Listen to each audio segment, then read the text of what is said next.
Hello বন্ধুরা, রঞ্জিতার ঘরোয়া রান্নাঘর থেকে তোমাদের সবাইকে স্বাগত জানাই। আজকে তোমাদের জন্য লাউর বিচি বাটা বা ভর্তা বানিয়ে দেখাচ্ছি। শুকনো লঙ্কা দিয়ে দিলাম। শুকনো লঙ্কাটা আমার ভাজা হয়ে গেছে, তুলে নিলাম। এবার আমি কালো জিরে ফোড়ন দিয়ে দিলাম, আর বিচিগুলো আগে পেস্ট করে সাইডে রেখে দিয়েছি। এবার পেঁয়াজ কুচি দিয়ে দিলাম। এখানে বড় একটা পেঁয়াজ লাল করে ভেজে নেব। নুন দিয়ে দিচ্ছি পরিমাণ মতো, দিয়ে ভেজে নিলাম। এবার রসুন কুচি দিয়ে দিলাম।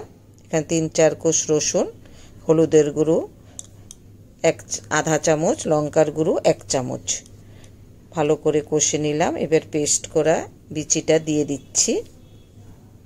এই লাউর বিচির ভর্তাটা সত্যি গরম ভাতের সঙ্গে খেতে খুব দুর্দান্ত লাগে। একটুখানি চিনি দিয়ে দিলাম। চিনিটা দিলে টেস্ট বেড়ে যায়, খেতে খুব ভালো লাগে।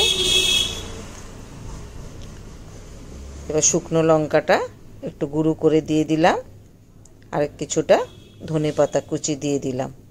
দিয়ে ভালো করে মিশিয়ে নিচ্ছি। কারা কারা এই ভর্তাটা খেয়েছো কমেন্ট করে জানাবে।